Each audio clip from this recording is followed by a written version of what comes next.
Cuando escuchamos el nombre de Friedrich Nietzsche, pensamos en filosofía, rebeldía, fuerza y profundidad. Su nombre evoca la frase «Dios ha muerto» y la figura de un pensador que desafiaba la moral de su tiempo. Pero detrás de ese filósofo revolucionario hubo un hombre frágil, apasionado y solitario, cuya vida estuvo marcada por la enfermedad, el dolor y una mente brillante que transformó para siempre la forma de pensar del mundo. Hoy, en Velatis Perspective, conoceremos las perspectivas de Friedrich Nietzsche.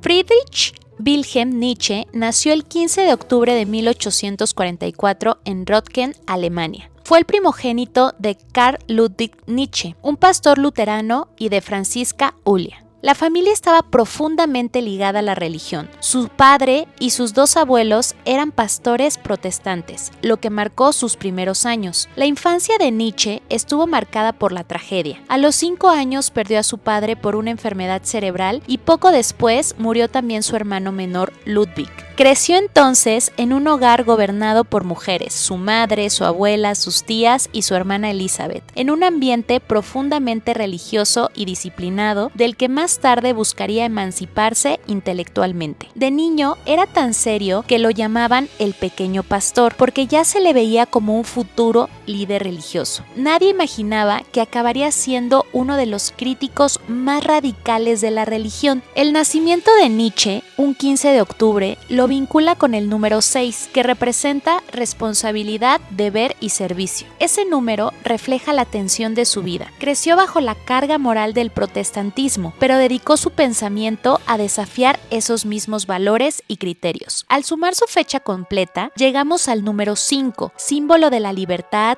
cambio y transformación. Este número pertenece a los espíritus inquietos, críticos, viajeros e inconformes. Así fue Nietzsche, un pensador nómada que vivió en constantes mudanzas entre Suiza, Italia y Francia, siempre en busca de salud, inspiración y de una vida distinta. Nietzsche creía en los signos y símbolos. En varias cartas mencionó que haber nacido el mismo día que el compositor Richard Wagner era un presagio de destino compartido. Nietzsche mostró desde niño un gran talento musical. Componía piezas para piano y soñaba con ser músico, mucho antes que dedicarse a la filosofía. A los 14 años ingresó a la prestigiosa Escuela de Forta, donde estudió lenguas clásicas. Más tarde, en Leipzig, descubrió la obra de Schopenhauer, que lo marcó profundamente con su visión pesimista del mundo. A los 24 años fue nombrado profesor en la Universidad de Basilea, convirtiéndose en uno de los académicos más jóvenes de toda Europa.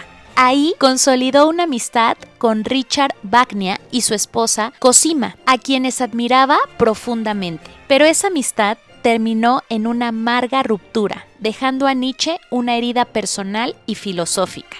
Nietzsche fue nombrado profesor universitario antes de obtener su doctorado, un caso excepcional en la historia académica europea. Se atrevió a cuestionarlo todo: la religión, la moral, la política, incluso el concepto de verdad. La famosa frase «Dios ha muerto» no fue un grito de ateísmo, sino una metáfora sobre el colapso de las certezas absolutas que habían sostenido al occidente. Propuso la idea del Übermensch o superhombre, un ser humano que crea sus propios valores y vive más allá de las categorías tradicionales del bien y el mal. Su filosofía fue un llamado a vivir con autenticidad y abrazar la vida incluso en medio del sufrimiento. Aunque escribió contra la moral tradicional, Nietzsche vivía de manera austera y disciplinada. Se levantaba temprano, caminaba largas horas y escribía meticulosamente, cuidando cada palabra como si fuera música. La vida de Nietzsche estuvo marcada por la enfermedad. Sufría de migrañas intensas, problemas digestivos crónicos y visión casi nula. Estos males lo obligaron a renunciar a su cátedra en Basilea en 1879, iniciando su vida errante entre los Alpes suizos e Italia. Durante estos años solitarios escribió sus obras más importantes: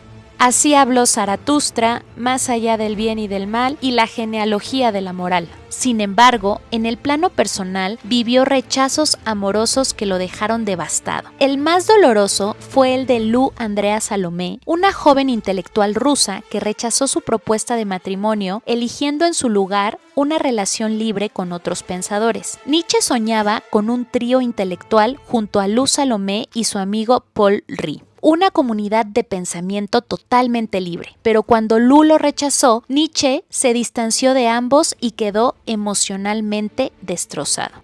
En 1889, a los 44 años, Nietzsche sufrió un colapso mental en Turín. La escena quedó grabada en la historia. Al ver cómo un cochero azotaba a un caballo, corrió a abrazar al animal y se desplomó llorando. Desde entonces, nunca volvió a recuperar la razón. Pasó sus últimos 11 años bajo el cuidado de su madre y luego de su hermana Elizabeth, hasta su muerte en 1900 a los 55 años. Su hermana, con ambiciones ideológicas, manipuló y distorsionó parte de sus escritos, vinculándolos falsamente con el nacionalismo y el nazismo, algo que Nietzsche siempre rechazó. Como dato curioso, tenemos que tras su colapso, Nietzsche solía firmar cartas como Dionisio o el crucificado, mostrando la fusión de su delirio con sus obsesiones filosóficas. Lo que distinguió a Nietzsche de otros pensadores fue su estilo. No escribió tratados fríos, sino textos poéticos, aforismos y metáforas. Su filosofía era fuego, pasión y provocación. Llamaba a destruir ídolos, a sospechar de toda verdad absoluta y a crear un sentido propio de la vida. Mientras otros filósofos buscaban sistemas universales, Nietzsche abrazó el devenir, la contradicción y el cambio como esencia de lo humano. Incomprendido en su época, su pensamiento se volvió indispensable en la nuestra, inspirando desde el existencialismo hasta la psicología moderna.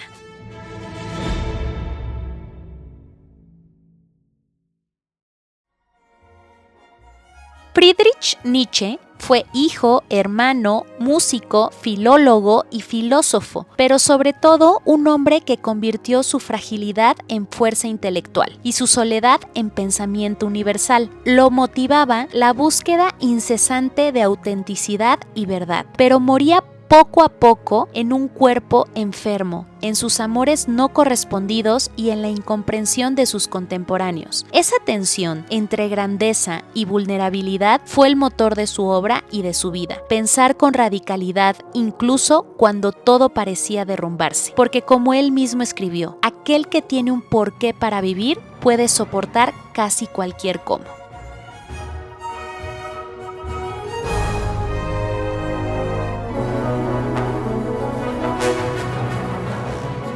Esto fue Perspectivas de Friedrich Nietzsche en Velatis Perspective.